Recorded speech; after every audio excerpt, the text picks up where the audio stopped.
Hi friends, AS മീഡിയയുടെ പുതിയ latest informative education വീഡിയോയിലേക്ക് സ്വാഗതം ചെയ്യുകയാണ്.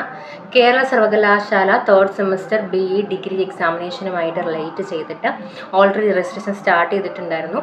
അപ്പം ഏതൊക്കെ ദിവസങ്ങളിൽ വരെ രജിസ്ട്രേഷൻ നടത്താൻ സാധിക്കും, അതുപോലെ തന്നെ എന്നാണ് നിങ്ങളുടെ എക്സാമിനേഷൻ ഡേറ്റ് എന്നുള്ളതാണ് നമ്മൾ ഒഫീഷ്യലായിട്ടുള്ള ഇൻഫർമേഷനാണ് നിങ്ങളിലേക്ക് നൽകുന്നത്.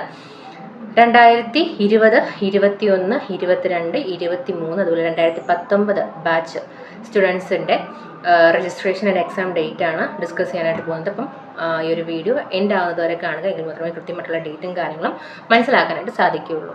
So degree third semester BE degree എക്സാമിനേഷനുമായി റിലേറ്റ് ചെയ്തിട്ട് നിങ്ങൾക്ക് ഈ വരുന്ന 12-ാം തീയതി വരെ ഫൈൻ ഇല്ലാണ്ട് പേയ്മെൻറ്റ് നടത്താൻ സാധിക്കും. ഇന്ന് ഫെബ്രുവരി 9 ഈ ഒരു വീഡിയോ അപ്ലോഡ് ചെയ്യുന്ന സമയം ഫെബ്രുവരി 9. അപ്പം ഫെബ്രുവരി 12-ാം തീയതി വരെ നിങ്ങൾക്ക് ഫൈൻ ഇല്ലാണ്ട് രജിസ്ട്രേഷൻ ചെയ്യാൻ സാധിക്കും. ദെൻ ഫെബ്രുവരി 15 വരെ 150 രൂപ ഫൈനോട് കൂടി നിങ്ങൾക്ക് രജിസ്ട്രേഷൻ ചെയ്യാൻ സാധിക്കും. ഫെബ്രുവരി 17-ാം തീയതി വരെ 400 രൂപ സൂപ്പർ ഫൈനോട് കൂടി നിങ്ങൾക്ക് എക്സാം രജിസ്ട്രേഷൻ ചെയ്യാനായിട്ട് സാധിക്കുന്നതാണ്. 2020, 21, 22, 23, 2019 അഡ്മിഷൻ വിദ്യാർത്ഥികളുടെ കേസിലാണ് രജിസ്ട്രേഷൻ 12-ാം തീയതി വരെ ഫീ ഇല്ലാണ്ടും 15-ാം തീയതി വരെ 150 രൂപ ഫൈനോട് കൂട്ടിയിട്ടും 17-ാം തീയതി വരെ 400 രൂപ സൂപ്പർ ഫൈനോട് കൂട്ടിയിട്ടും രജിസ്ട്രേഷൻ നടത്താനായിട്ട് സാധിക്കുന്നതാണ്.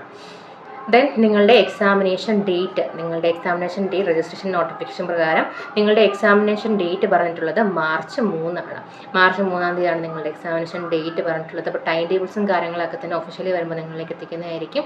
അപ്പം ഇതുവരെയും ഈ ഒരു അഡ്മിഷൻ അല്ലെങ്കിൽ ഇതുവരെയും ഈ ഒരു രജിസ്ട്രേഷനെ പറ്റി അറിയാത്ത വിദ്യാർത്ഥികളിലേക്ക് ഈ ഒരു ഇൻഫർമേഷൻ എത്രയും പെട്ടെന്ന് തന്നെ പാസ് ചെയ്ത് കൊടുക്കുക. അതെല്ലാവർക്കും തന്നെ യൂസ്ഫുൾ ആയിരിക്കും.